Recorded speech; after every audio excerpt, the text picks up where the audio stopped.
Saudari dan saudaraku terkasih, mengasihi dan dikasihi merupakan salah satu kebutuhan dasar manusia, atau juga lebih luasnya setiap makhluk hidup. Dalam levelnya masing-masing, setiap makhluk hidup mempunyai dimensi itu.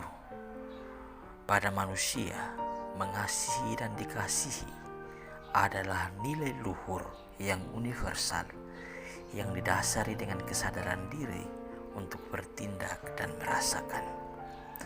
Tanpa nilai itu, manusia akan menjadi kering, cenderung brutal, dan antisosial. Demikian juga dengan tanaman atau binatang. Jika mereka dirawat dengan penuh kasih, mereka sesungguhnya akan tumbuh dan berkembang dengan baik. Saudari dan saudaraku terkasih, Yesus dalam bacaan Injil pada hari ini menjelaskan dan menegaskan kepada kita sekalian tentang hukum yang terbesar, yaitu kasih.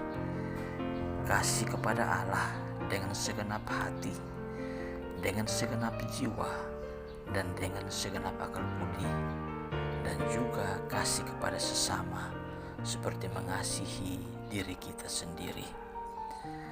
Ajaran kasih yang Yesus wartakan sesungguhnya merupakan rangkuman seluruh hukum Taurat dan kitab para nabi.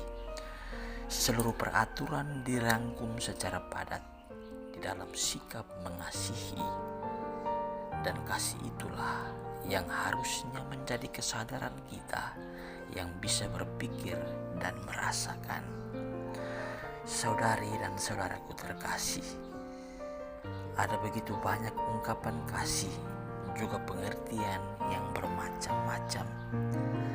Namun yang jelas, perintah kasih ini ditujukan bagi siapa saja, di mana saja, dan kapan saja. Mengasihi berarti menjadikan hidup ini berharga, memandang orang lain juga sebagai yang berharga, melihat lingkungan sekitar sebagai bagian dari diri kita. Hanya karena kasih, orang berani dan peduli, tanggap serta merespon apa yang menjadi kekurangan sesama. Hanya dengan kasih pula orang mampu berkorban. Dan perihal kasih ini tidak saja hanya sebatas pewartaan yang keluar dari mulut Yesus, tetapi Yesus sendiri telah mempraktekannya di dalam karya-karya pelayanannya hingga pada kematiannya di kayu salib. Semuanya ini tentu hanya karena kasih. Kasih mampu menyatukan semua perbedaan. Kasih mampu menghadirkan luka, namun juga dapat membuat luka yang dalam membalut luka yang dalam. Kasih mampu menghadirkan kebahagiaan dan juga keselamatan. Saudari dan saudaraku terkasih, ketika Yesus berbicara tentang kasih, maka sesungguhnya ia sedang berbicara tentang komitmen. Kasih tidak searti dengan perasaan hangat. Oleh karena itu, untuk saling mengasihi, baik kepada sesama ataupun kepada musuh, tidak berarti kita harus merasakan kehangatan dari mereka. Kasih adalah komitmen dari pihak kita untuk menganggap serius kebutuhan mereka, seperti Allah yang berkomitmen pada dirinya sendiri untuk menanggapi kebutuhan kita. Kasih adalah komitmen yang memampukan kita menjadi cinta. Saudari dan saudaraku terkasih, belajar terus-menerus untuk mengasihi merupakan panggilan kita yang luhur. Membenci tidak perlu belajar, namun mengasihi memerlukan proses yang panjang, berkelanjutan, dan sikap hati yang jelas. Maka perintah mengasihi senantiasa aktual bagi siapa saja dan kapan saja. Mengasihi tidak memandang warna apapun, tidak memandang kekayaan apapun, dan tidak memandang jabatan apapun.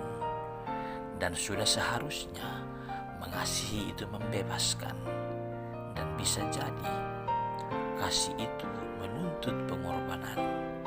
Bisa jadi mengasihi itu justru membuat sakit. Namun berkorban karena kasih yang tulus akan mendatangkan keselamatan dan tidak berhenti pada kesakitan. Oleh karena itu, saudara-saudariku yang terkasih, marilah kita menghidupi kasih dalam kebersamaan kita, bersama dengan orang lain atau juga bersama dengan Tuhan, agar kasih yang sejati boleh senantiasa memenuhi hidup kita di dalam tugas dan karya pelayanan kita, agar kelak kita boleh menikmati dan juga mengalami keselamatan. Tuhan memberkati kita sekalian, dan Bunda Maria mendoakan kita. Amin.